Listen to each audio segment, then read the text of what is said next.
She discovered a house high in the mountains, and what was there transformed her life. Rachel Thompson had lost everything in a few months: her job at the accounting firm, the fiancé who ran off with his secretary, and the savings she spent trying to save a doomed relationship.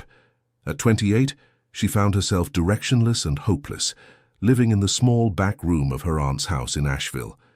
That's when the letter arrived that would change her life forever. The yellowed envelope contained only an address in the mountains of the Highlands region and an old key that jingled inside. The sender was a lawyer she had never met, speaking of an inheritance from a relative she didn't even know existed. "Rachel, you need to be careful with these things," warned her Aunt Margaret, stirring a pot of beans on the stove. "It could be a scam, my dear." "Aunt, I have nothing left to lose," replied Rachel, putting the letter in her bag. "And this key looks too old to be fake." The next day she took the bus up the mountain. The trip lasted 3 hours along narrow, winding roads, with the driver honking at every turn to warn the cars coming down. Rachel felt sick twice, but her determination was greater than the discomfort. The address led her to a dirt trail that climbed even higher up the mountain. Carrying only a backpack with water and some crackers, she began the hike. The December sun beat down hard, and she regretted choosing the yellow floral dress instead of more practical clothes. After almost an hour of walking, she saw something that made her stop in the middle of the trail. A wooden bridge that seemed straight out of a fairy tale connected two parts of the Rocky Mountain. On the other side, a rustic house fit perfectly between the giant stones, as if it had grown there along with the vegetation. But what impressed her most were the goats. Dozens of white goats roamed the area, some on the bridge itself, others scattered across the rocks as if they owned the place. They watched her curiously, showing no fear. Rachel slowly approached the bridge. The wood seemed solid, but creaked with every step. A larger goat, apparently the leader of the group, positioned itself in the middle of the bridge and stared at her as if testing her intentions. "Excuse me, Madame Goat," said Rachel, trying to get around the animal. "I just need to get to the other side." The goat moved aside as if it understood, and Rachel managed to cross. When she reached the house door, she took the key from her bag. To her surprise, it fit perfectly into the old lock. The door opened with a creak that echoed through the mountains. The inside of the house was clean and tidy, as if someone still lived there. The furniture was simple but well kept, and there was a faint smell of lavender in the air. On the walls, photographs in wooden frames caught her attention. All of them showed a blonde woman with green eyes who looked extraordinarily like her. The woman wore clothes that seemed to be from the 1980s, and in every photo she smiled with the same sweet expression Rachel saw in the mirror. On the kitchen table, she found an envelope with her name written in elegant cursive. Inside was a letter that began with words that made her heart race.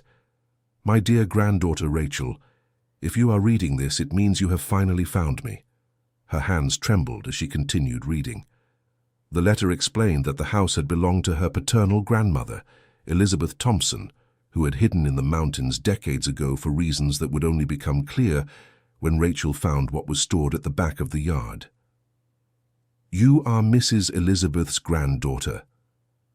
Rachel turned, startled. In the doorway stood a gray-haired lady wearing a floral apron and carrying a basket of eggs. "I'm Dorothy, but everyone calls me Mrs. Dorothy," the woman introduced herself. "I live right down there and come here every day to take care of the goats and keep the house clean. Mrs. Elizabeth asked me to do this until you arrived." "Until I arrived? But how did she know I would come?" "Oh, my dear, your grandmother always knew you would show up one day. She said she had dreams of a blonde woman in a yellow dress crossing the bridge. She said when that happened it would be time for the truth to come out." Rachel felt a shiver. She was indeed wearing a yellow dress, exactly as her grandmother had foreseen. "Mrs. Dorothy, my grandmother, has she passed?" "Oh, no, dear. Mrs. Elizabeth is very much alive, but she left about 3 years ago. She said it was time for you to discover this place on your own, without her interference. She left everything prepared for this moment. Dear listener, if you're enjoying the story, please take a moment to like and especially subscribe to the channel. It really helps us who are just starting out. Now continuing. But why did she hide here? Why did I never meet my grandmother?" Mrs. Dorothy sighed and sat down in one of the kitchen chairs. It's a long and painful story, my dear. Your grandmother Elizabeth was married to your grandfather Howard, a respected businessman in Asheville. They had your father Daniel, who was still young at the time. Yes, my father's name was Daniel. He passed away when I was 15.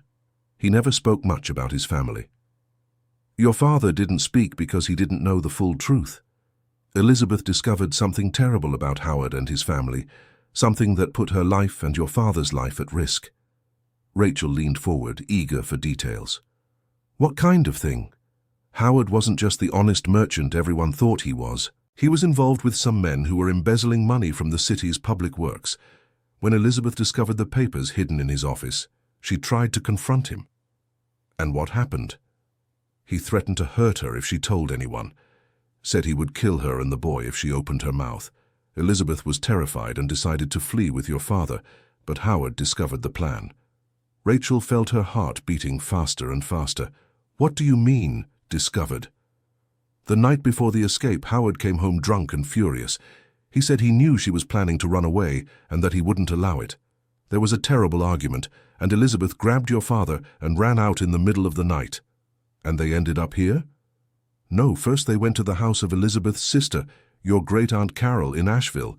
But Howard found out where they were and showed up there threatening everyone. That's when Carol brought Elizabeth and your father here, to this house that belonged to her late husband. Rachel was beginning to understand why she had never met her paternal family. Her own Aunt Margaret was her mother's sister, not her father's. But why did my father go live in Asheville and not stay here with her? Because Elizabeth thought it would be safer. Howard didn't know about this house, so she sent your father to study in Asheville, with the promise that they would reunite when he was older. Only Howard died in a car accident 2 years later, and when your father went looking for Elizabeth, she had already disappeared. What do you mean, disappeared? Mrs. Dorothy lowered her eyes, as if the next part of the story was even harder to tell. Your grandmother had fallen in love with a man from this region, Mr. Anthony, who took care of the goats in the mountains. They married in secret and had a simple, happy life up here. But Elizabeth could never forget that she had abandoned her son. So she chose to stay with her new husband, instead of looking for my father. It wasn't quite like that, my dear.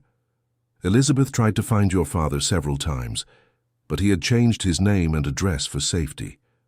When she finally discovered where he was, her father was already married to her mother and expecting you. Rachel felt a mixture of sadness and anger. Her grandmother had been alive throughout her childhood and adolescence, but never tried to get close. And why didn't she at least try to meet me? She did try, my dear. Elizabeth would always go to Asheville to watch her from afar. She knew where you studied, where you played. She followed your entire life growing up.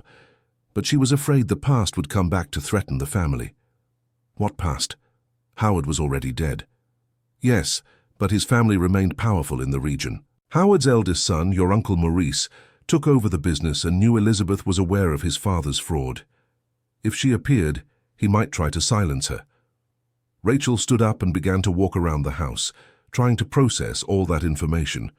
Her whole life she had felt incomplete, as if an important piece of her family's story was missing. Now she discovered she had a living grandmother who watched her from a distance. Mrs. Dorothy, you said my grandmother left something buried in the yard. What would it be? The evidence she gathered against Howard and his family. Elizabeth always said that one day the truth would need to come out, especially to bring justice to the families harmed by the fraud. They went out together to the backyard of the house. The goats followed them, as if they knew something important was about to happen. Mrs. Dorothy pointed to an area near the chicken coop, where the soil seemed to have been recently disturbed. Down there is a metal box with all the documents. Elizabeth said that when you arrived you would know what to do with them. Rachel found an old hoe leaning against the wall and began to dig. After a few minutes, the tool hit something solid. With Mrs. Dorothy's help, she managed to unearth a rusty but still well-preserved metal box. Inside the box were dozens of papers yellowed with time. Receipts, contracts, letters, and even photographs showing Howard in suspicious meetings with men Rachel didn't recognize. There was also a notebook in Elizabeth's handwriting describing the entire corruption scheme in detail. My God, "This here is proof that they stole millions from the City Hall," murmured Rachel, flipping through the documents. "How many families were harmed because of this?" "Many, my dear." The new hospital construction was never finished, the municipal school renovations stopped halfway, and many roads were left with potholes because the money disappeared along the way. Rachel felt a heavy responsibility on her shoulders. Those documents could bring justice to many people, but they could also put her own life at risk. "Mrs. Dorothy, is Howard's family still powerful?" "His son, Maurice, owns several companies and has important contacts in politics. But the grandson, Matthew, is different. He always suspected the things his grandfather did and tried to distance the family from those dirty dealings." At that moment, they heard the sound of a car coming up the dirt road. Mrs. Dorothy turned pale. Oh my goodness, who could be coming here today? A black car stopped near the bridge, and a man in a dark suit got out, despite the afternoon heat. He looked around suspiciously before crossing the bridge, shooing the goats away with abrupt movements. "Good afternoon, ladies," he greeted, but without a smile. "I am Dr. Maurice Thompson, the family's lawyer. I heard someone is tampering with the property of my late brother Howard." Rachel noticed he had introduced himself as a lawyer, but Mrs. Dorothy had said he was the son, not the brother of Howard. Something didn't add up. "Actually, sir, this property belongs to my grandmother Elizabeth, and now it's mine by inheritance," replied Rachel, trying to keep her voice steady. "Inheritance?" He laughed scornfully. "Ma'am, this land has belonged to the Thompson family for generations. I have the documents here that prove it." He took a folder from the car and showed papers that looked official. "Look here, this is the original deed from 1975, when my brother Howard bought this property. Your supposed grandmother never had any legal right to anything here." Rachel took the papers and examined them carefully.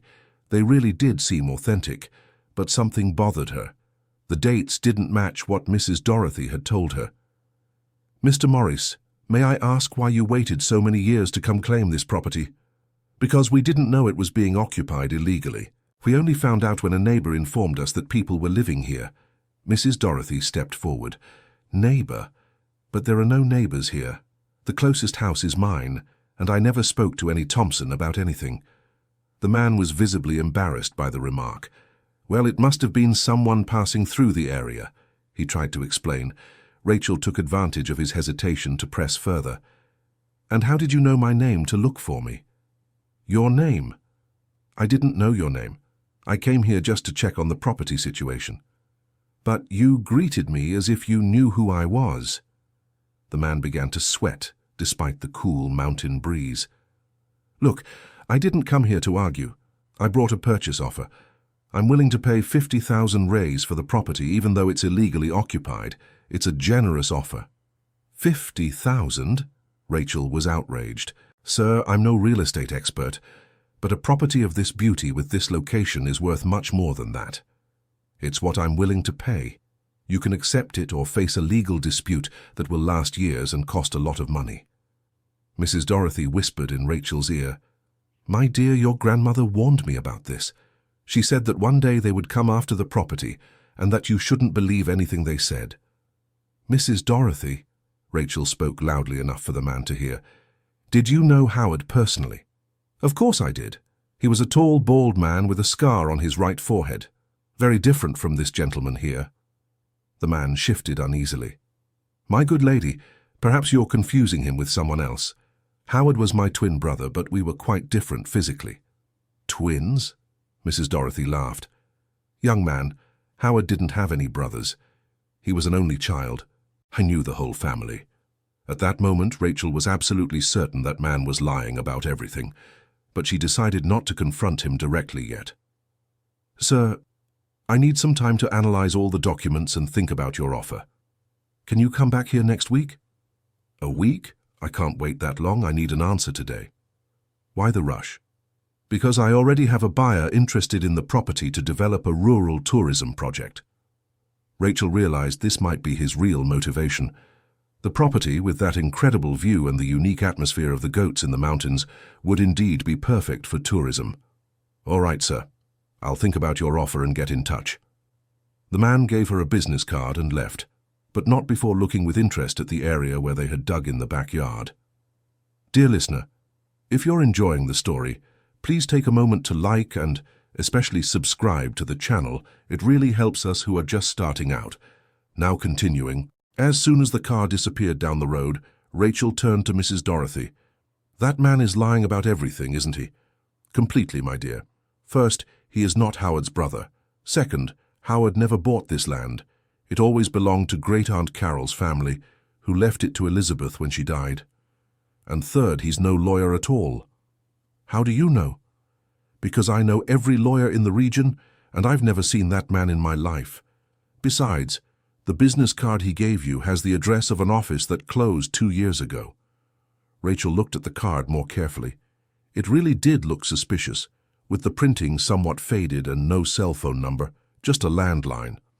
Mrs. Dorothy, I think I need to find out who this man really is before making any decision. Your grandmother left the address of a notary's office in Asheville, where the real property documents are kept. How about we go there tomorrow? Great idea. But today I'll stay here to explore the house better and try to understand everything that's happening. Mrs. Dorothy said goodbye and went down the trail to her house, leaving Rachel alone with the goats and her thoughts. She went back inside the house and reread her grandmother's letter, looking for clues she might have missed. On the second page of the letter, she found a paragraph she had skipped on the first reading. My dear granddaughter, if strange men appear claiming rights to this land, don't believe them. The truth about Howard and his family is kept where only you can find it, by following the footsteps of your own history. Following the footsteps of her own history. What history? Rachel began to examine the photographs on the walls more carefully. In one of them, her grandmother Elizabeth was standing near a wooden bridge that looked exactly like the one she had crossed to get there. But there was something different in the photograph. At the time it was taken, the bridge had a small sign nailed to one of the beams. Rachel went out to check if the sign was still there. There really was a small wooden sign nailed to a beam of the bridge, but it was so worn by time that it was barely legible. With the help of her cell phone's flashlight, she managed to decipher some words. Elizabeth Thompson, 1987, for Rachel, my hope. Her heart raced. Her grandmother had put her name on that sign when she was just 1 year old. How could she have been so sure that one day she would find this place? She went back to the house and continued examining the photographs. In one of them, Elizabeth was holding a blonde baby, who, based on the date on the back, was clearly herself. But the photo had been taken in this mountain house, not in Asheville, where she had grown up. Did that mean her grandmother had brought her here as a baby? Why then did she remember nothing? In the kitchen she found a drawer she had overlooked. Inside, more photographs and a birth certificate that left her speechless. It was her own birth certificate, but with different information from what she knew. According to that document, she had been born in Asheville, not in Asheville, as she had always thought. And the registered address was exactly this mountain house. Rachel sat down heavily in a chair. Had her entire life been based on a lie? Had she really been born there, in that isolated house among the mountains and goats? She picked up her phone to call Aunt Margaret, but there was no signal. The location was too remote for cell towers. She would have to wait until the next day to confront her aunt with these discoveries. As night fell over the mountains, the goats retreated to a natural shelter among the rocks. Rachel lit an oil lamp she found in the house and made some tea with herbs Mrs. Dorothy had left. Sitting on the porch, watching the stars shining brightly in the clear mountain sky, she tried to organize her thoughts. She had a living grandmother who had been watching her from afar for years. She had been born in this mysterious house, and now strange men wanted to take her property. But what intrigued her most was the familiar feeling she had felt from the moment she set foot on the bridge. It was as if she had been there before, as if the house had been waiting for her. In the early hours of the morning, she was awakened by a strange noise. The goats were bleating agitatedly, as if something had frightened them. Rachel got up and looked out the window, but it was too dark to see anything. She lit the lantern and went out to check what was happening. The goats were all huddled at one end of the property, staring intently at the trail that led to the main road. That's when she saw a flashlight beam moving in the distance. Someone was coming up the trail in the middle of the night. Rachel quickly extinguished her lantern and hid behind the house watching. The light approached slowly, as if the person was looking for something specific.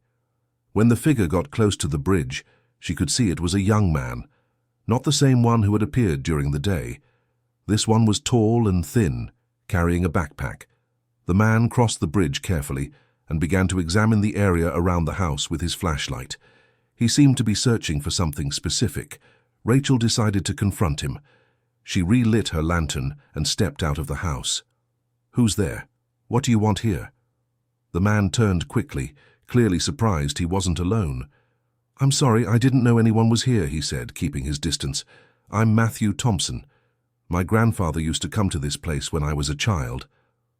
Thompson, the same last name as the man who had appeared during the day. "Are you the son of that man who was here today?" "What man?" He seemed genuinely confused. "A man who said he was the family lawyer, wanting to buy the property." Matthew lowered his flashlight and stepped closer. "Miss, I don't know what man you're talking about, but I can assure you it wasn't anyone from my family. It's just me and my mother, and she's been in the hospital for weeks." "But he said his name was Maurice Thompson, and that he was Roberto's brother." "Maurice?" Matthew gave a bitter laugh. "Maurice Thompson was my uncle, and he died 5 years ago in a motorcycle accident. Someone is using my family's name to deceive you." Rachel felt a chill. If that man wasn't really from the Thompson family, who was he and what did he want with the property? "Matthew, why did you come here in the middle of the night?" He hesitated before answering. "Because I found out my mother has been hiding something about this house for decades. She became very agitated when she learned someone had shown up here, and she started delirious in the hospital, talking about buried secrets and dangerous documents." "What kind of secrets?" "Related to my grandfather, Howard.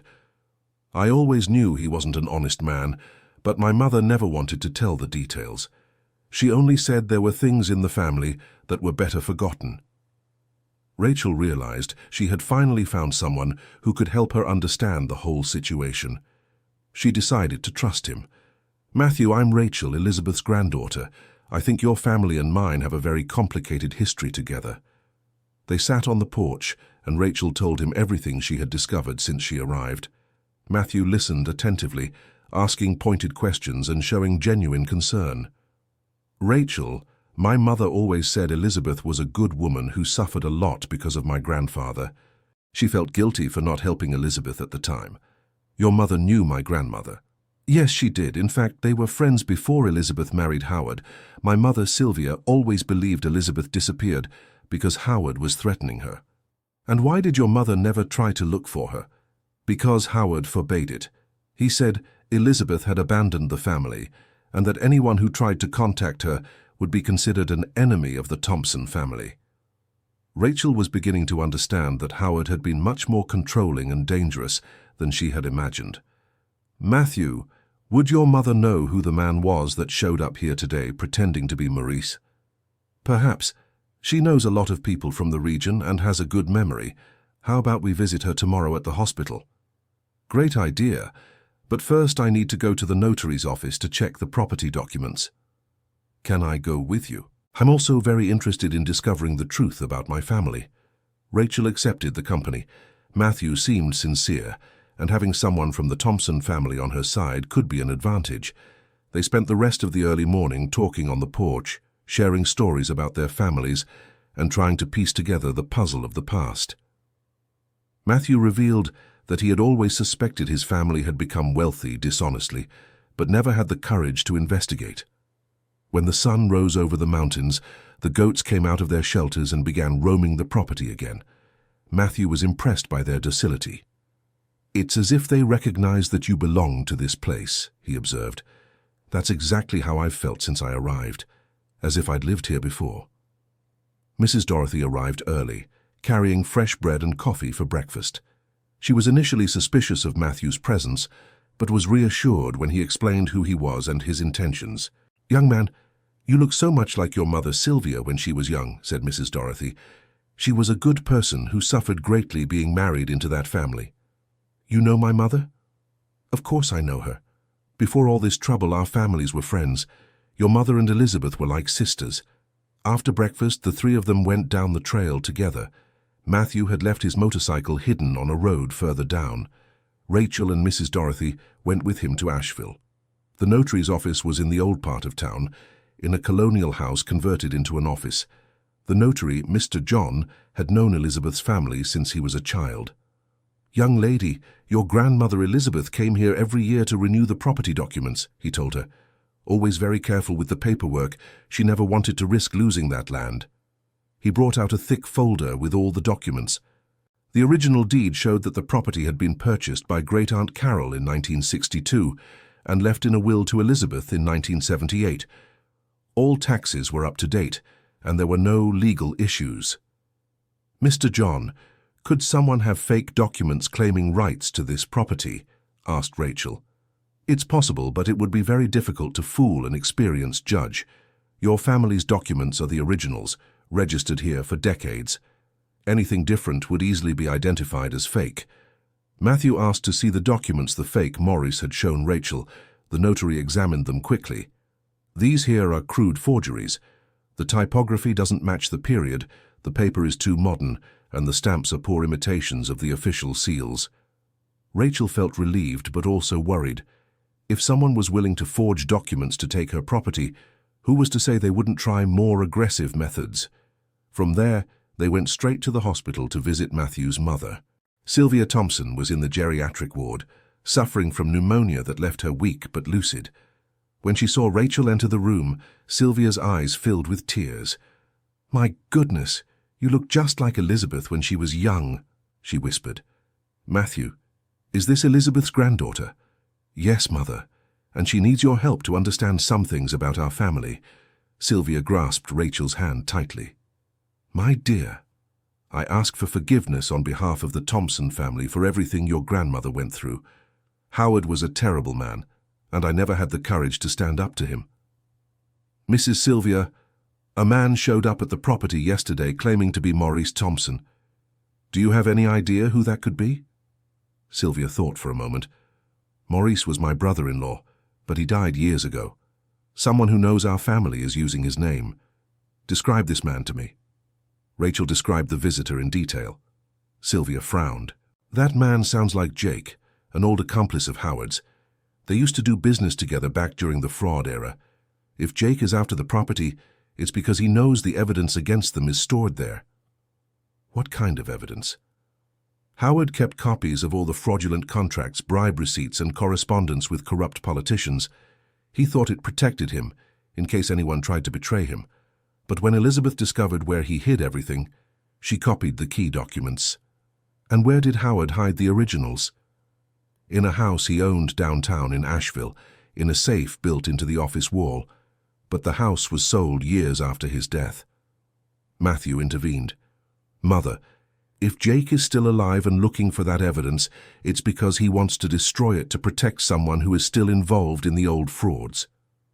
"That's possible, son. Howard didn't work alone. There were other men involved, some who are probably still alive and afraid the truth will come out." Rachel felt she was getting into something much more dangerous than she had imagined.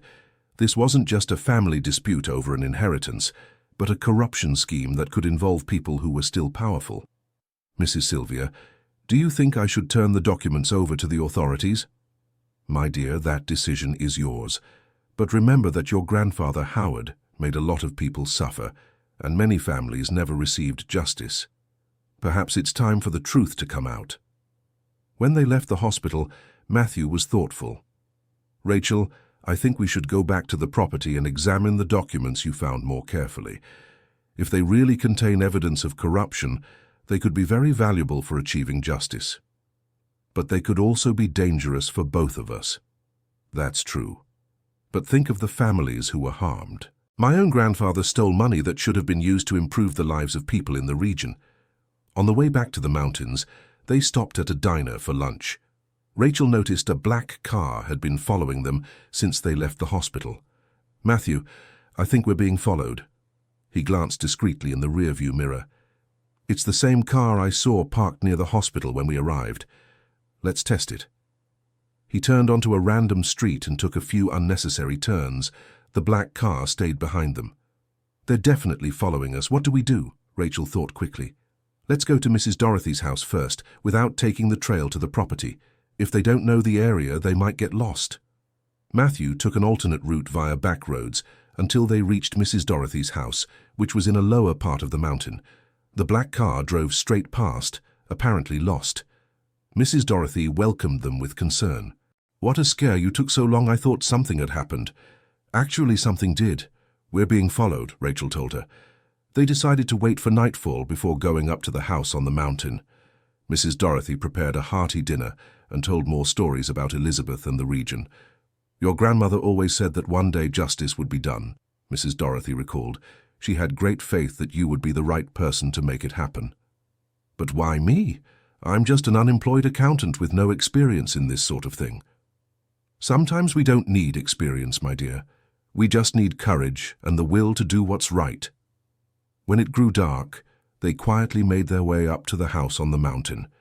The goat seemed agitated, as if sensing something was different. In the house, Rachel spread all the documents found on the kitchen table. Matthew helped organize and examine each paper. "Rachel, look at this," he said, holding a document. "This one shows a contract for building a school that was never finished. I studied at that school as a child, and I remember the construction suddenly stopped. And this one mentions the diversion of funds meant for the municipal hospital," added Rachel. "How many people may have suffered from lack of proper medical care?" They spent hours examining the documents. The scheme was much broader than they had imagined, involving public works, fraudulent contracts, and bribe payments to local politicians. "Matthew, if we hand this over to the authorities, it will cause a huge scandal in the region." "And isn't that what should happen? My grandfather and his accomplices stole millions that should have improved people's lives." Around midnight, they heard the sound of cars coming up the road. From the headlights, it seemed to be at least 2 vehicles. "Hide the documents," whispered Matthew. "Quickly." Rachel gathered all the papers and hid them in a spot she had discovered during the day, a loose floorboard in the living room. Loud knocks on the door echoed through the house. "Open up! We know you're in there." It was the voice of the man who had pretended to be Maurice Thompson. "What do you want?" shouted Matthew. "We want to talk about the documents you found. Let's make a deal." "What documents? We don't know what you're talking about." "Don't play dumb. We know Elizabeth hid evidence here.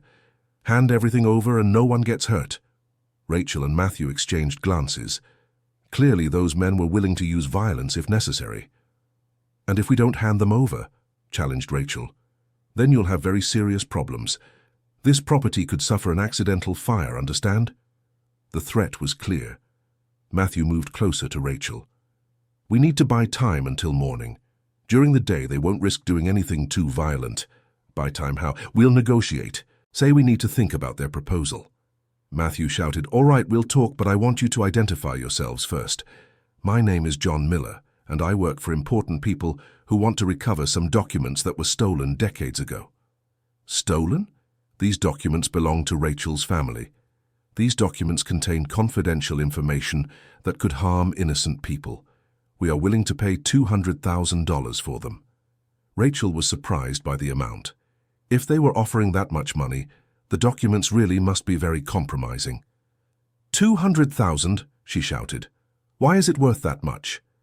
"Because we know you need money, and we need to protect the reputation of respectable families in the region." Matthew whispered to Rachel, "They're lying about protecting respectable families. They want to protect criminals." "We need time to think about the proposal," shouted Rachel. "Come back tomorrow morning." "We can't wait. The offer is now or never." "Then it's never," replied Matthew. "We won't hand over anything under threat." There was a long silence outside. Then the sound of footsteps moving away. "Do you think they left?" asked Rachel. "I don't believe it. They must be planning something else." They turned off all the lights and watched through the window. There were indeed 2 cars parked near the bridge and people moving around the house. "Rachel, is there any alternative way to get out of here?" "Mrs. Dorothy mentioned a trail in the back that leads straight to her house, but I've never used it." "Let's try. We can't stay here trapped." They slipped out quietly through the back of the house, carrying a backpack with the most important documents. The goat stirred a bit but didn't make enough noise to alert the men. The trail was steep and dark, but the full moon helped light the way. After 20 minutes of careful walking, they reached Mrs. Dorothy's house. She received them, frightened, still in her robe. "My God, what a fright! What happened?" They told her about the men who had surrounded the house. Mrs. Dorothy became very worried. "My dears, I think it's best you call the police." "Mrs. Dorothy, if we call the police now, they might destroy the documents before we can do anything with them," argued Matthew. "And what do you intend to do?" "We want to find a journalist or a prosecutor who can investigate the allegations," said Rachel. "Someone with no ties to the old corruption." "I know a young prosecutor who recently took over the district," said Mrs. Dorothy. "Dr. Robert Anderson. They say he's very honest and is investigating old irregularities at the City Hall." "Perfect. We can look for him early tomorrow before those men find out where we are." They slept little that night, taking turns keeping watch. In the early hours, they saw flashlights moving in the mountains, probably the men searching for them. At first light, Matthew called the prosecutor and managed to schedule an urgent meeting. Mrs. Dorothy drove them to Asheville by a back road. Dr. Robert Anderson was a young man, about 35, who received them in his office, even though it was Saturday. When Rachel and Matthew showed him the documents, he was visibly impressed. "These documents are exactly what I needed to substantiate the investigations I'm conducting," he said. "For months, I've been trying to gather evidence about old irregularities that still affect the region." "Doctor, we are being threatened by men who want to recover these documents," Matthew told him. "That's understandable. Some of the people mentioned here are still alive and hold important positions. If this evidence becomes public, a lot of people could end up in jail. Can you guarantee our safety?" "I can offer temporary police protection, and I will expedite the official investigation as much as possible. The faster this becomes public, the safer you will be." The prosecutor photographed all the documents and promised to file the investigation process first thing Monday. "One suggestion," he said. "You could also look for the local newspaper. The journalist, Charles Edward Harrison, has been helping me expose corruption cases, and he has legal protection to publish allegations." Leaving the prosecutor's office, they felt safer, but still worried. The journalist agreed to meet with them that same day. Charles Edward Harrison was an experienced man who was immediately interested in the story. He was already investigating connections between old frauds and the region's current problems. "This story goes much further than you imagine," he said. "Some of the politicians mentioned in these documents are fathers or godfathers of current politicians. The corruption has been passed down from generation to generation." "Does that mean the danger for us is even greater?" asked Rachel. "It means the importance of what you are doing is even greater. The more people who know this story, the harder it will be for anyone to try to silence you." The journalist promised to publish a full story in Monday's edition, with all the details of the corruption scheme and Elizabeth's story. On Sunday, Rachel and Matthew decided to return to the mountain property, accompanied by 2 police officers the prosecutor had assigned to protect them. The house was intact, but empty. The men who had threatened them had disappeared, probably because they discovered the case had reached the authorities. "Rachel," said Matthew, as they watched the goats peacefully roaming the property, "what do you intend to do with this place now?" "I'm still thinking, but after everything I've discovered, I can't just sell and forget. This property represents so much more than I imagined. What if we created a social project here? Something that helps repair the damage my family caused in the past?" "What kind of project?" "A rural cooperative. We can use the goats to produce cheeses and other dairy products and employ families who were harmed by the old frauds."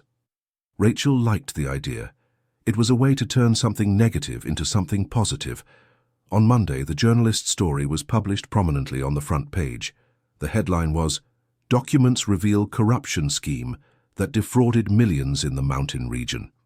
The impact was enormous.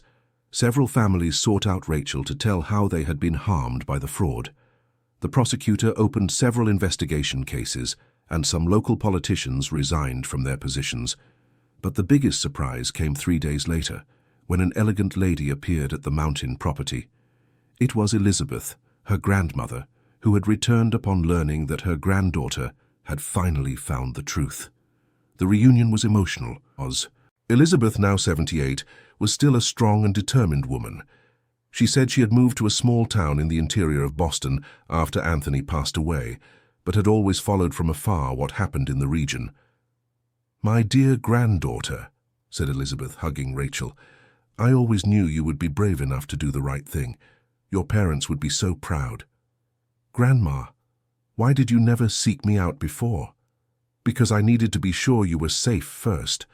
While those men were on the loose, it was dangerous for the whole family." Matthew felt awkward in Elizabeth's presence, knowing his family had caused her so much suffering. "Mrs. Elizabeth, I ask for forgiveness on behalf of the Thompson family for everything you went through. Matthew, you're not to blame for the mistakes of your ancestors. What matters is what we do now to repair what was done." Elizabeth completely approved of the rural cooperative idea. She had learned much about goat farming during the years she lived in the mountains and offered to teach the traditional techniques. "This property has always been a place of hope," she said. "Now it can become a place of prosperity for many families again." With the support of the prosecutor, the journalist, and several families from the region, the cooperative project took shape quickly. Rachel decided to move permanently to the mountain house and dedicate her life to the social project. Matthew also became fully engaged, selling his assets in the city and investing the money in the cooperative. His mother, Sylvia, now recovered from pneumonia, joined the group and became one of the main organizers. 6 months later, the Mountain Hope Cooperative was fully operational. 20 families worked producing cheeses, sweets, and crafts, using the goat's milk and natural resources from the region. The rustic house was expanded and turned into an administrative headquarters, while keeping its original character. The wooden bridge became the symbol of the cooperative, representing the connection between a painful past and a prosperous future. Mrs. Dorothy became the manager of cheese production, a position she carried out with pride and efficiency. Elizabeth, despite her age, made a point of being present every day, guiding activities and telling stories of the region to the new cooperative members. The success of the cooperative attracted attention from other regions. Rachel received invitations to speak about sustainable rural development and social justice. But she preferred to stay in the mountains, tending to the project that had become her life's mission. 1 year after the discovery of the house on the mountain, Rachel was on the porch watching the cooperative's activity when Matthew approached with a serious expression. "Rachel, I need to tell you something." "What is it? Did something happen?" "It's not a problem, it's that, well, I've fallen in love with you." Rachel smiled. She had already noticed that the feelings between them had evolved beyond their partnership in the social project. "Matthew, I've fallen in love with you too. But we have to be careful not to mix personal matters with the cooperative's work." "Of course. But I think we can build a life together here, continuing to make a difference in people's lives." Elizabeth, who had overheard the conversation from the kitchen, appeared on the porch, smiling. "My dears, the love born from the desire to do good is the most enduring of all. You have my blessing." 2 years after the discovery of the house on the mountain, Rachel and Matthew were married in a simple ceremony held on the property itself. All the families from the cooperative attended the celebration, which lasted until dawn. The goats, now in even greater numbers, wandered freely through the party as if they were the hosts of the event. The wooden bridge was decorated with wildflowers picked from the mountain itself. Elizabeth, proud of her granddaughter, gave an emotional speech during the ceremony. "Rachel, when you crossed this bridge for the first time, you didn't imagine you were crossing from your old life into a new one. Today, by marrying Matthew, you are building an even more important bridge, the bridge between two families who hurt each other in the past and are now united by love and justice." The cooperative continued to grow. 3 years later, it already employed 50 families, and its products were sold in several towns in the region. The project caught the attention of universities, which sent students to conduct research on sustainable rural development. Rachel never regretted leaving city life behind. The house on the mountain had truly transformed her life, not just because of the material inheritance, but mainly because of the purpose she found there. Whenever she looked at the wooden bridge where it all began, she remembered that sometimes the most difficult paths are the ones that lead to the most rewarding destinations. Matthew proved to be an ideal partner, both in personal life and in social work. Together, They transformed the cooperative into a model of solidarity economy that inspired other initiatives in the mountain region. Elizabeth lived long enough to see the cooperative fully established and to meet Rebecca, the first child of Rachel and Matthew. The girl was born in the mountain house itself with the help of Mrs. Dorothy, who had specialized in home births. This child will grow up breathing fresh air and learning that it's possible to make a difference in the world, Elizabeth would say, rocking her great-granddaughter on the porch. When Elizabeth passed away at 83, she left a final letter for Rachel. In it, she expressed her gratitude for seeing the family reunited and for knowing that the legacy of justice and love would be passed on to future generations. "My dear granddaughter," the letter said, "you discovered that a house on the mountain can hold much more than furniture and memories. It can hold dreams, hopes, and the possibility of turning pain into joy. Take good care of this place, for it still has much love to give." Rachel kept the letter in the same place where she had found her grandmother's first message. She knew that one day her own daughter might find it and understand the whole family story. The cooperative became a national reference in the solidarity economy. Delegations from other countries visited the property to learn about the project and replicate the experience in their regions. But for Rachel, the greatest success wasn't the awards or recognition. It was seeing the families who worked in the cooperative thriving, the children studying in quality schools, and the young people having future prospects in their own region. The house on the mountain had transformed into a school of life where people learned that it is possible to overcome adversity through collective work and solidarity. Matthew became president of the cooperative, a position he carried out with the same dedication he had put into repairing the mistakes of the past. He organized a historical reparation fund which offered scholarships to children of families harmed by the old frauds. Rachel took on the role of pedagogical coordinator, developing training programs for the cooperative members and their families. She created literacy workshops for adults, vocational courses, and cultural activities that strengthened local identity. The wooden bridge, which once symbolized Rachel's passage into a new life, now symbolized the connection between different generations and social classes working together in the cooperative. 5 years after the discovery of the house, the cooperative had become a small, prosperous village.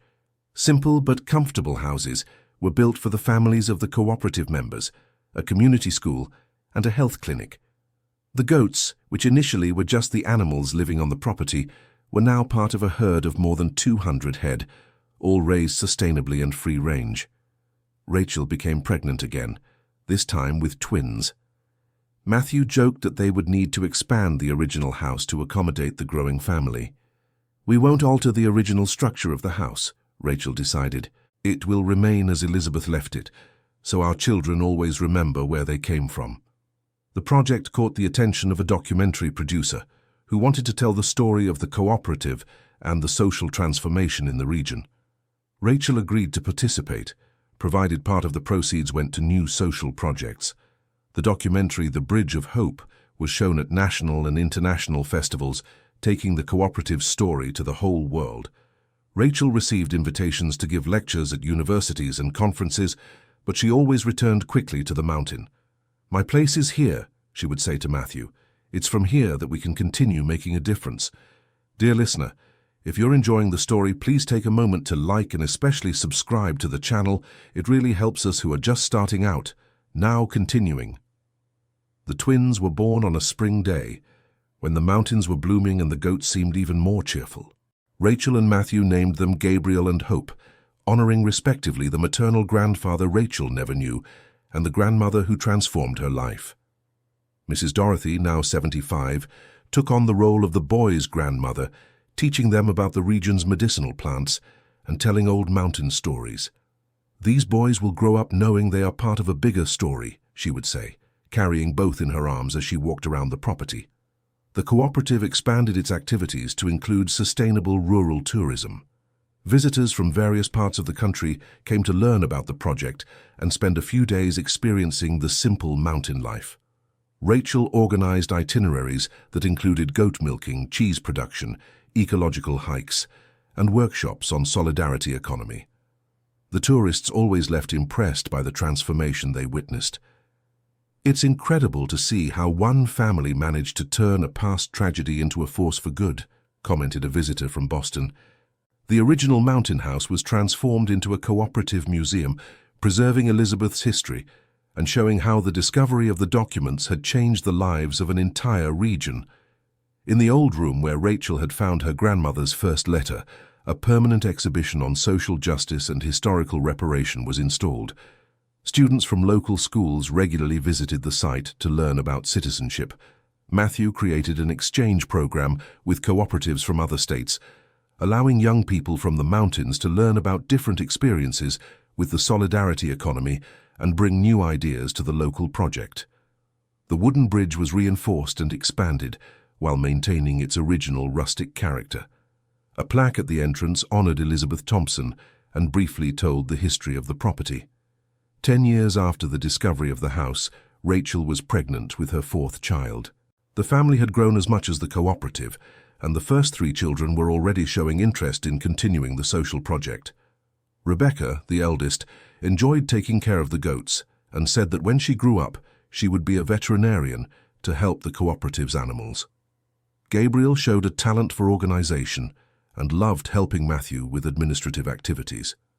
Hope, the younger of the twins, had inherited her mother's interest in teaching and always helped with literacy workshops. "Our children are growing up with solid values," observed Matthew. "They understand we have a social responsibility." "It's what Elizabeth always wanted," replied Rachel, stroking her belly, "for this story to be perpetuated through the generations." The fourth child, a boy they named Anthony in honor of Elizabeth's second husband, was born on a winter morning when the mountain was covered in a thick fog that made the landscape seem even more magical. Rachel, now 38, felt completely fulfilled. Life had given her much more than she could have imagined when she first climbed that mountain trail. The cooperative employed more than 100 families and drove the economy of the entire region. Products with the Mountain Hope brand were sold in organic markets in major cities of the southeast.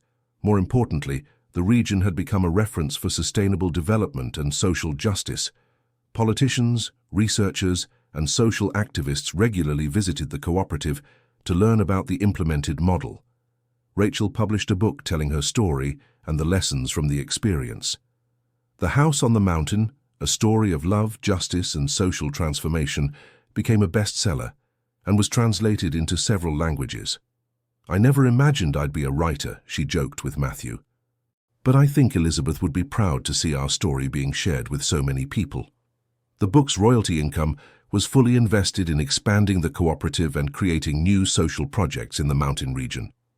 Matthew founded an NGO focused on historical reparation, which helped other communities investigate and remedy past injustices. The work was based on the experience lived on the mountain. "We discovered that the entire United States is full of stories similar to ours," he would say, "families that were harmed by corruption and never received justice." The Bridges of Justice NGO expanded rapidly and began operating in several states, always focusing on transforming revelations about the past into opportunities for social development in the present. Rachel assumed the presidency of the organization, but continued living in the Mountain House and personally coordinating the activities of the local cooperative. "This house is my foundation," she explained to journalists. "It's from here that I can clearly see the impact of our work." The children grew up involved in social activities from a young age. Rebecca, at 12 years old, was already helping to train new cooperative members in goat handling. Gabriel, at 10, organized soccer tournaments to integrate the community's children. Elizabeth, also at 10, had inherited her mother's pedagogical gift and created theatrical plays with the other children to tell the story of the cooperative. Anthony, at 5 years old, was the community's mascot and knew each of the property's goats by name. "Our children are learning that privilege is responsibility," observed Matthew. "They know they have to use their opportunities to help others." The original house remained the heart of the property. There the community library operated, with books donated by visitors from across the country. It was also the place where the cooperative's important decisions were made in assembly. In the main room, a large frame showed a photo of Elizabeth alongside the first letter she had left for Rachel. It was a constant reminder that everything had begun with love, courage, and hope.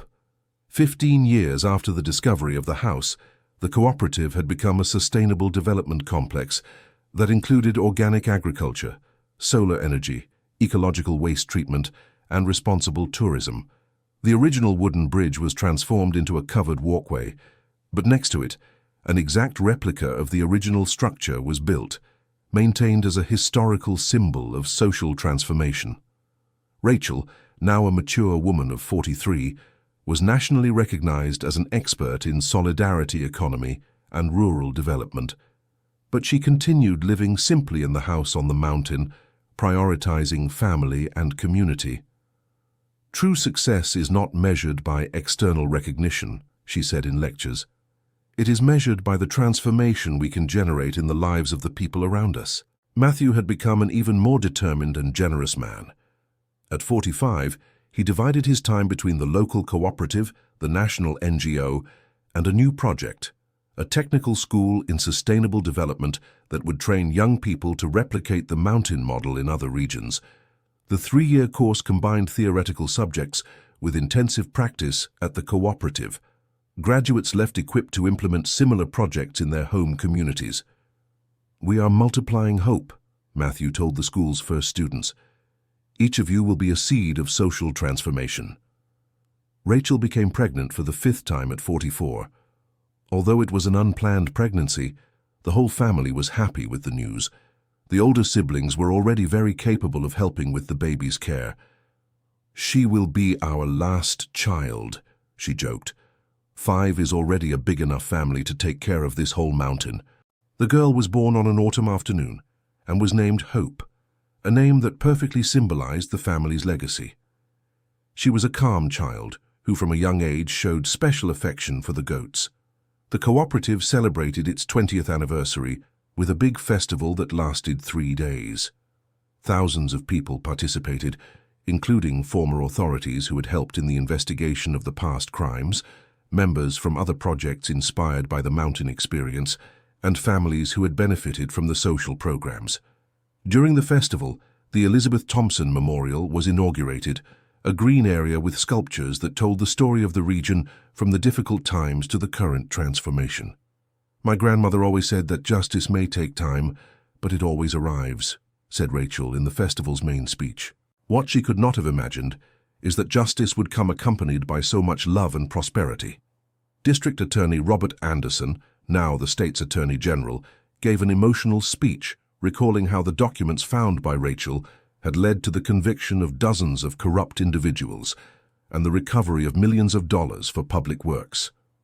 "This cooperative is proof that it's possible to transform criminal investigation into social development," he said. "Rachel and Matthew taught us that true justice generates collective prosperity." Journalist Charles Edward Harrison, already retired, also attended the celebration. He had followed the entire evolution of the project over the years and had become a friend of the family. "When I published the first article about the documents found by Rachel, I never imagined I was documenting the beginning of such a profound transformation," he stated. "This story taught me that good journalism can change lives." During the celebration, the creation of the Elizabeth Thompson Institute was announced, a foundation that would unify all the social projects born from the mountain experience.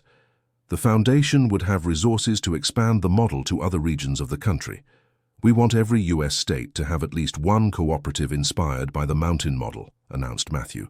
"We believe this can significantly contribute to reducing social inequalities in the country."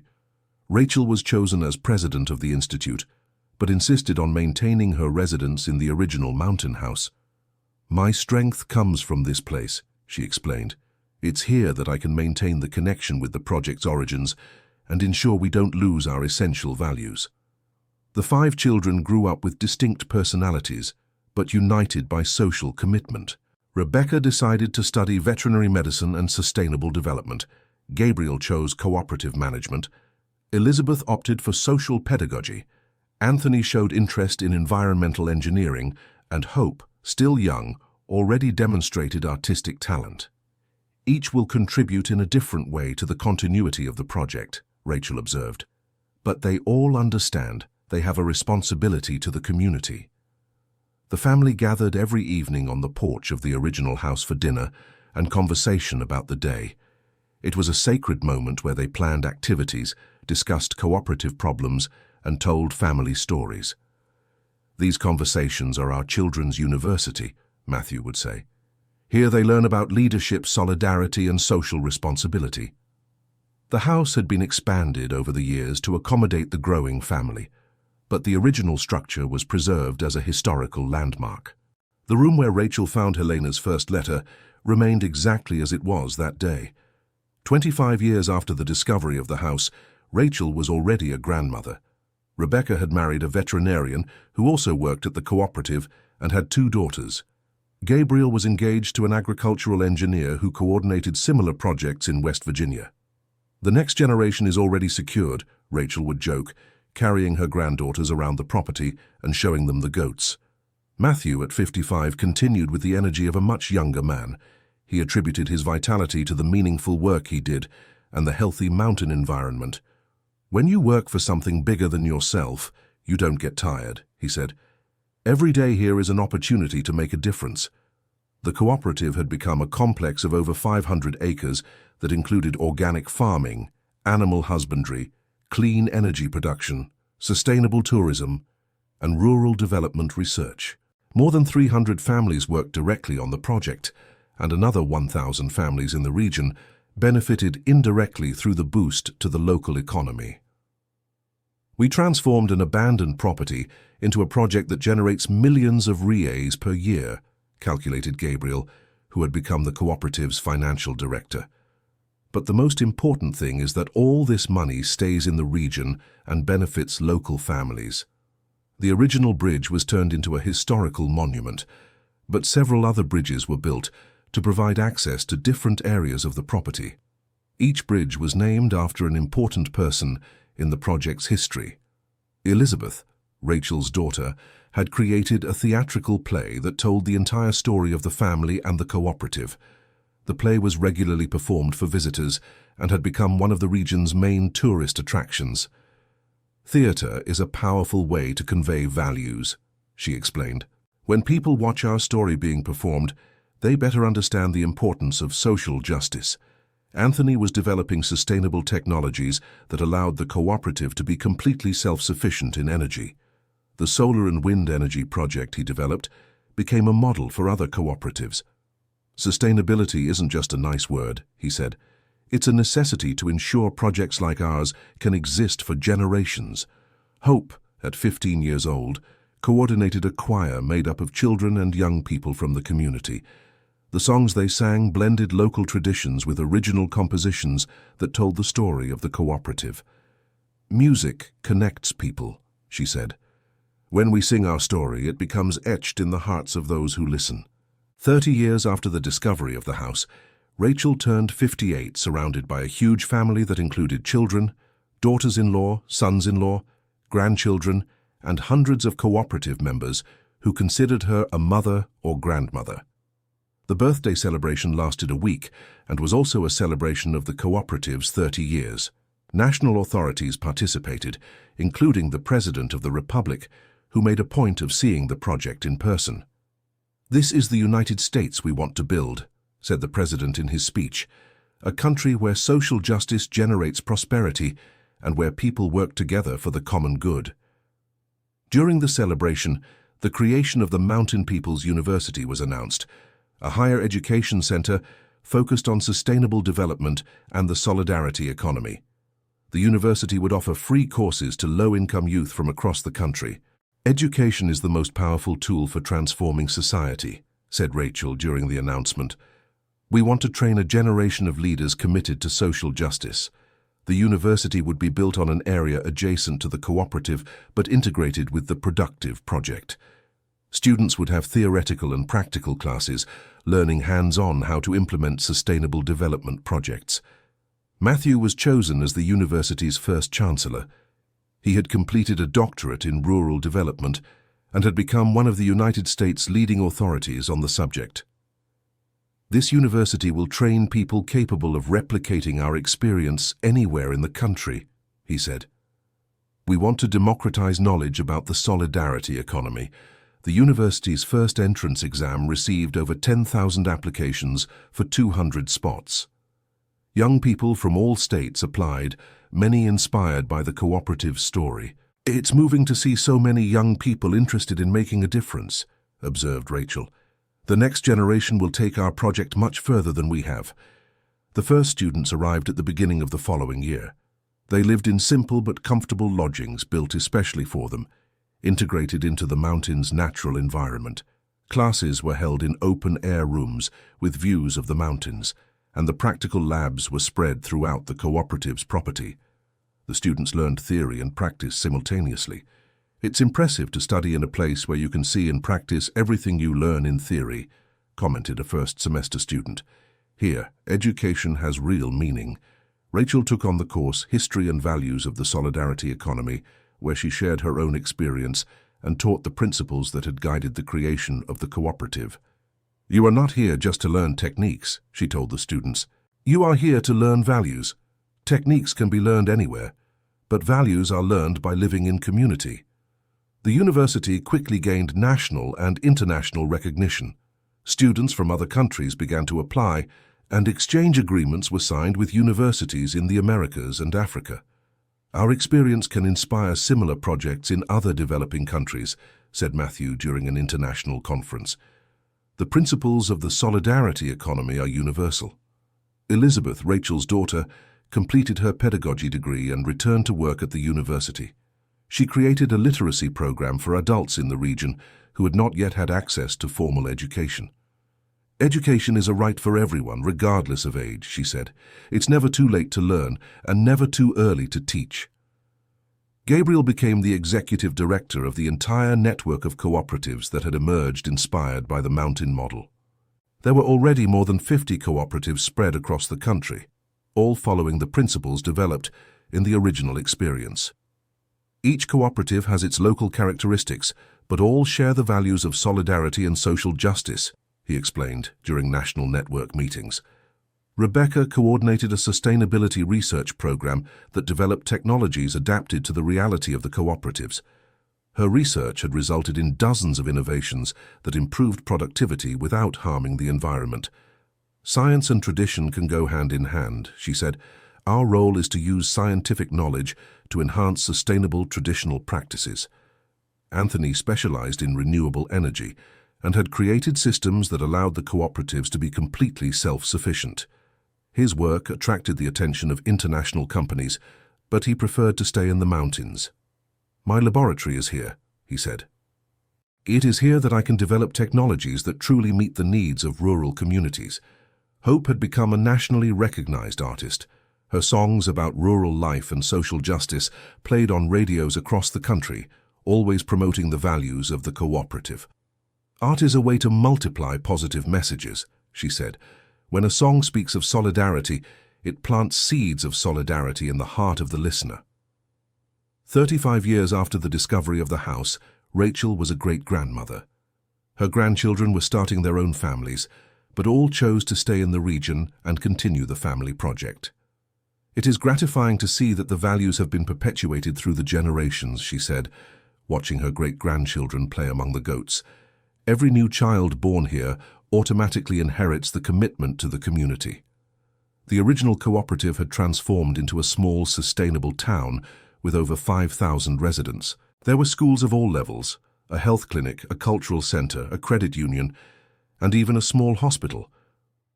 "We have created a miniature society based on the principles of the solidarity economy," observed Matthew, now 70 but still very active. "It is proof that it is possible to organize a human community in a just and prosperous way." The original mountain house remained the symbol of the project. It housed the cooperative's museum and the historical archive, documenting the entire evolution of the experience. At 63, Rachel still lived in the original house with Matthew. They had chosen to maintain the simplicity of rural life, even though they could have any urban comfort. "This house is sacred to our family," she would say. "It's from here that all the transformation began, and it's from here that we continue to inspire others." The original wooden bridge had been preserved as a national historical monument, An official plaque recognized the site as the starting point of the National Rural Solidarity Economy movement.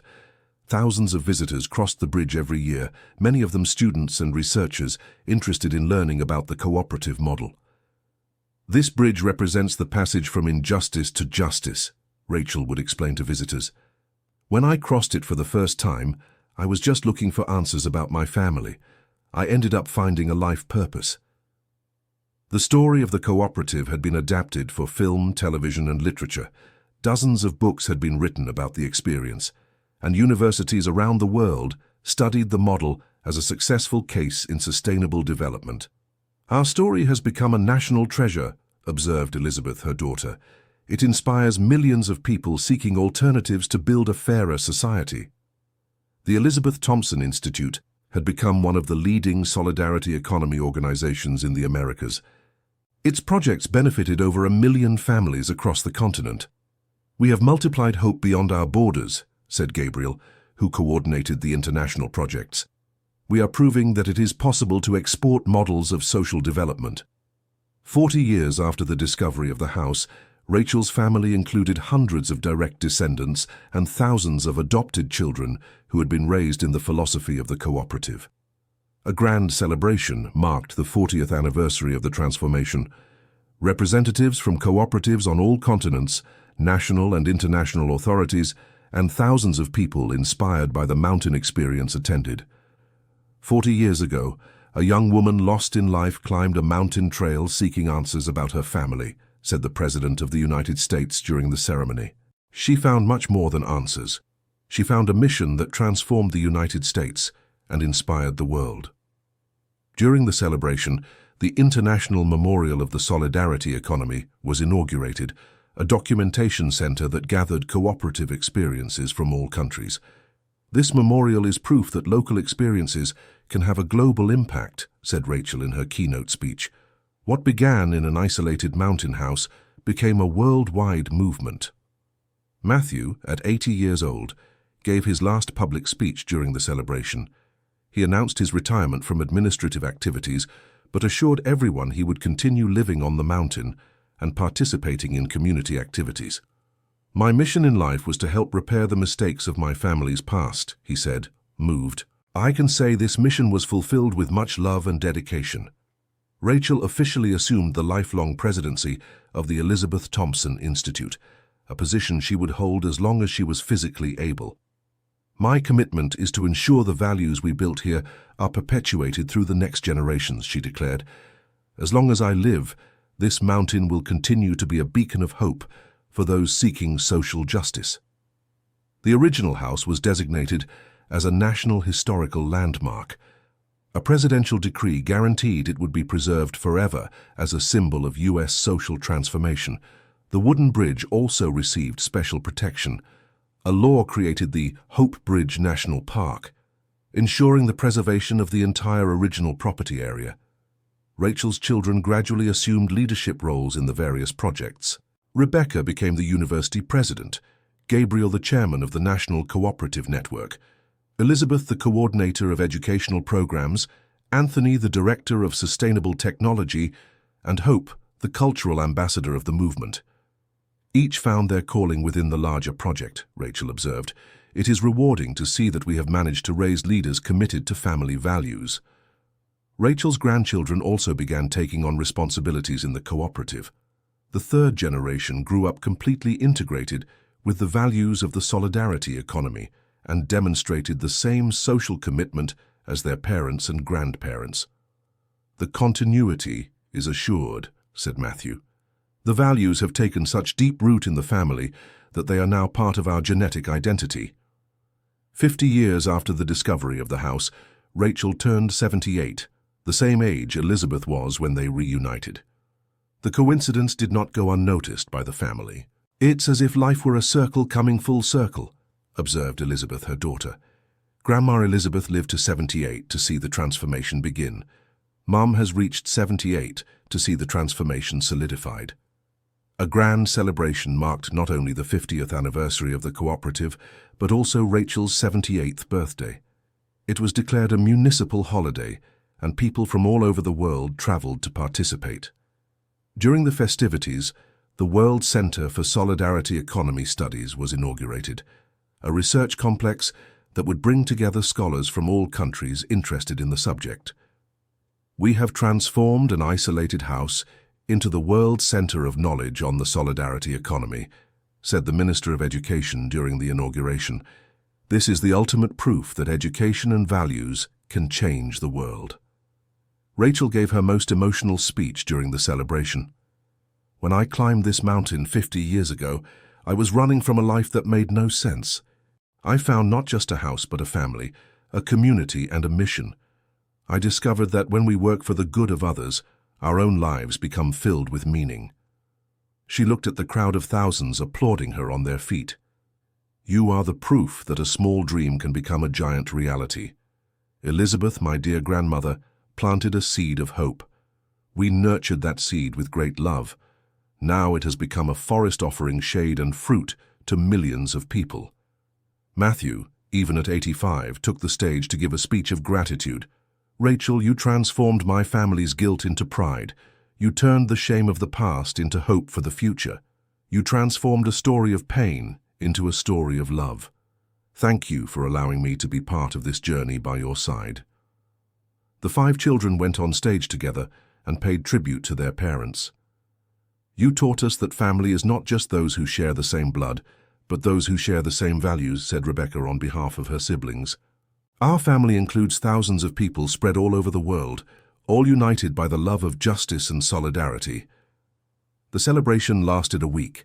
Each day was dedicated to a different aspect of the experience: education, sustainable technology, solidarity economy, culture and family values. On the final day, a special ceremony was held on the original bridge. Rachel and Matthew walked across the bridge together, followed by hundreds of family members, cooperative members, and friends. This bridge represents the passage from the past to the future, said Rachel, stopping in the middle of the bridge. My grandmother Elizabeth crossed from suffering to hope. I crossed from hopelessness to fulfillment. You will cross from fulfillment to multiplication. She turned to the crowd. Your mission is to take this experience to every corner of the world where there are people in need of hope. The house on the mountain was just the beginning. The true destination of this journey is the heart of each person who decides to work for a more just world. The ceremony ended with everyone singing together the cooperative's anthem, composed by Hope years before. On the mountain of hope, we built a dream of love. Each stone was laid with sweat and much courage. From the tiny seed, a mighty tree was born that offers its fruit to every kind soul. We are children of the mountain, guardians of the tradition, to plant hope in every heart. After the 50th anniversary celebration, Rachel decided to write a second book, this time focused on the practical learnings from the cooperative experience. Handbook of Achievable Dreams became required reading in social development courses at universities worldwide. I wanted to record everything we learned so that other people could avoid our mistakes and improve upon our successes, she explained. The book was translated into more than 30 languages and sold millions of copies. All proceeds were directed toward creating new cooperatives in developing countries. Matthew wrote his memoirs in a book titled The Weight of Forgiveness: How to Transform Guilt into Social Commitment. The work addressed the psychological process of taking responsibility for the mistakes of previous generations. Many people carry family historical guilt, he wrote.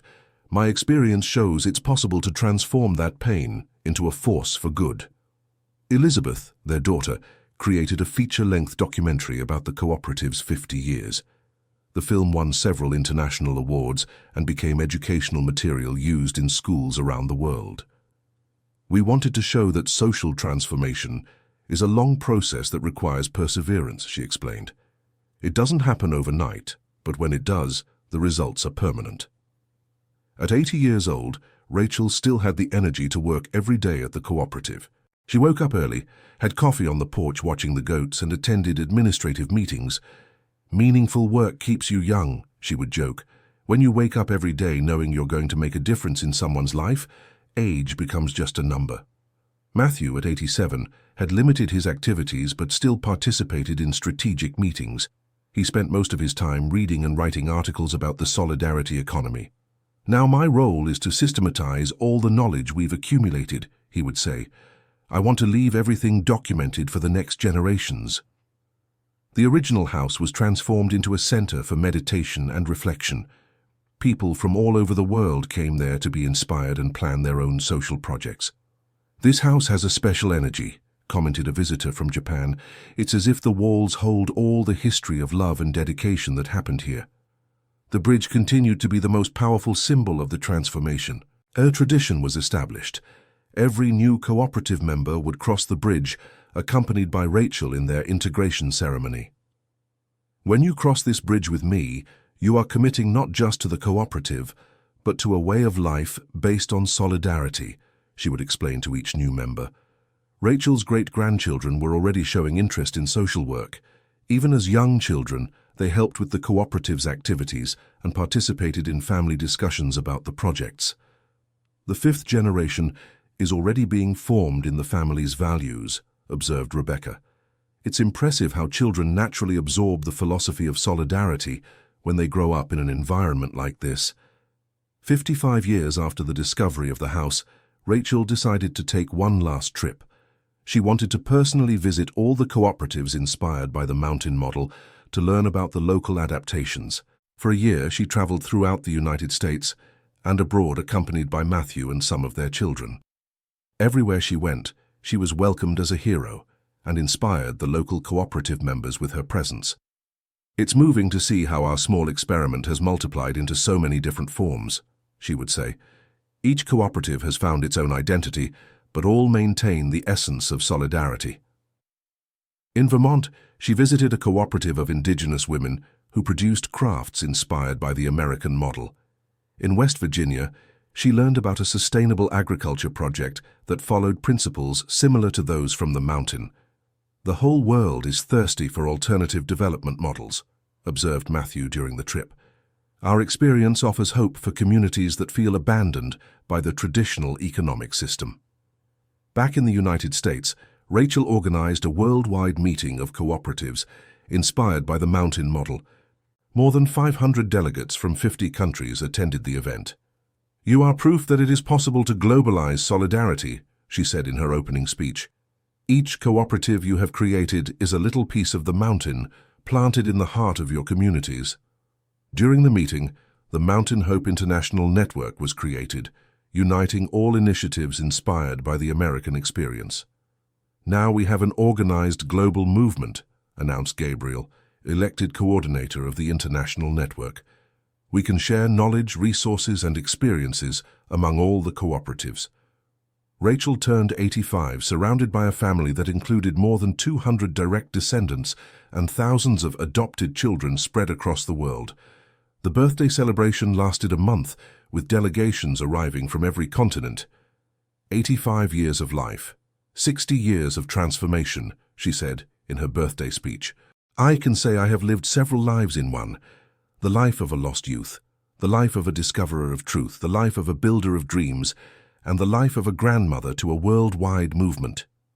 Matthew, at 92, was already facing health limitations, but insisted on participating in the celebration. "Rachel, you gave me the opportunity to transform the negative legacy of my family into a positive legacy for the world," he said, moved.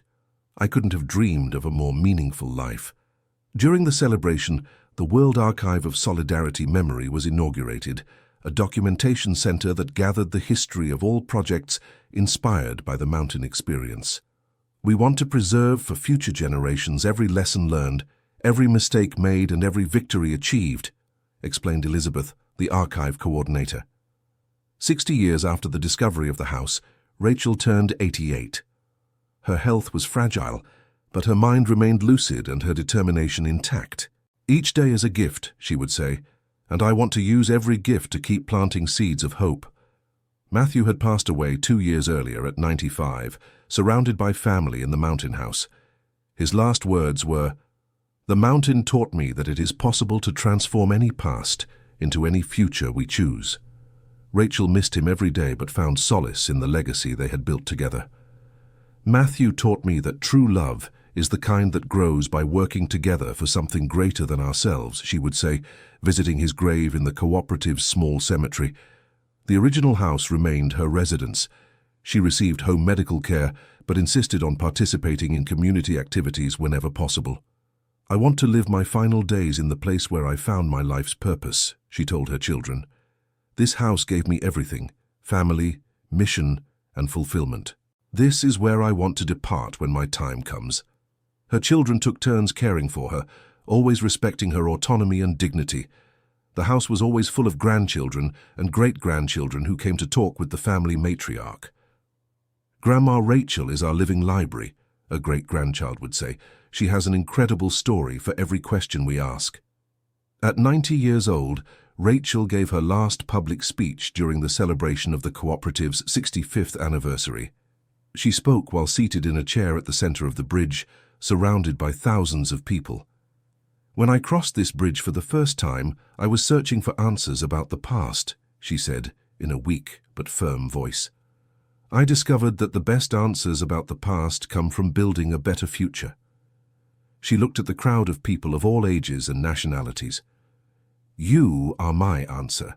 Every child playing happily on this mountain, every young person growing up with solid values, every adult working for the community is proof that it's worth fighting for a more just world." Her last public words were, "The house on the mountain taught me that home is not a place but a feeling. You have turned the whole world into my home, because anywhere I find people working for solidarity, I feel at home." Rachel passed away peacefully in her house on the mountain 3 months later, at 90 years old, surrounded by her entire family. Her final words were, "The bridge remains firm, the path remains open." Her funeral was one of the largest events ever held in the region. People from all over the world traveled to pay their respects. The coffin crossed the historic bridge for the last time, carried by her children and grandchildren. "Mom has returned to the mountain for good," said Elizabeth during the burial. "But her essence is spread all over the world, in every project inspired by her life." She was buried next to Matthew and Elizabeth, her grandmother, in the cooperative's cemetery. A simple headstone bore only, "Rachel Thompson turned a house into hope." After Rachel's death, her children collectively assumed leadership of the projects. They kept the original house exactly as she had left it, turning it into a sanctuary of family memory. "We decided to preserve everything as it was when Mom left," explained Rebecca. "This house tells our story better than any museum." The cooperative continued to grow under the leadership of the second generation. The values planted by Rachel had taken such deep root that continuity was guaranteed.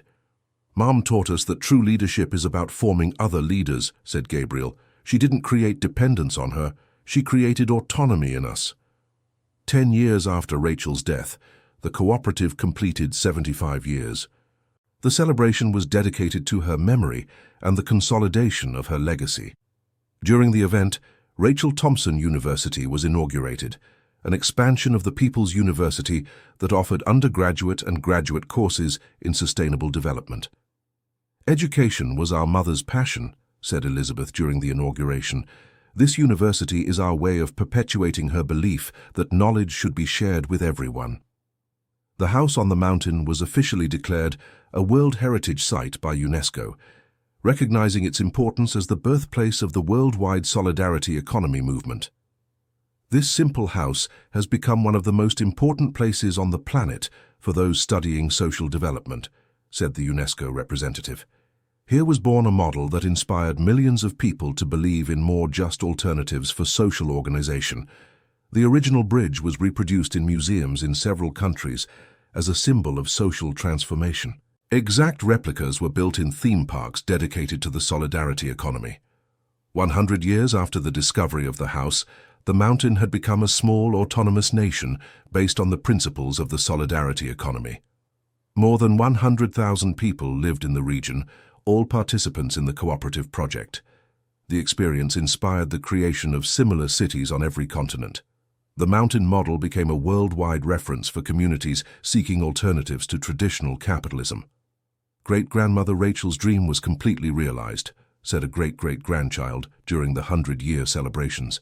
She transformed a personal discovery into a worldwide social revolution. The original house remained intact, visited by millions of people each year. Every visitor left with the certainty that social transformation is possible when there is love, perseverance, and collective work. On the porch where Rachel used to drink coffee while watching the goats, a simple plaque summarized the entire story. Here, a lost young woman found her way. Here, a divided family reunited. Here, injustice turned into hope. Here, a dream became reality. The goats continued to roam freely on the property, now protected by law as living historical heritage. They were direct descendants of the goats that had witnessed Rachel's arrival on the mountain a century before. The wooden bridge, reinforced but maintaining its original structure, continued to be crossed daily by thousands of people who came seeking inspiration in the place where it all began. And so, 100 years later, the house on the mountain continued to fulfill its mission, transforming lives through the power of hope, justice, and love. End of story. Now tell me what you thought of this story and where you're watching from. If you have something to share with us, leave your sincere words in the comments. Do you believe Rachel made the right decisions? We would love to read your opinion. Thank you so much for your company. Don't forget to leave your like and, most importantly, subscribe to the channel so you don't miss other moving stories.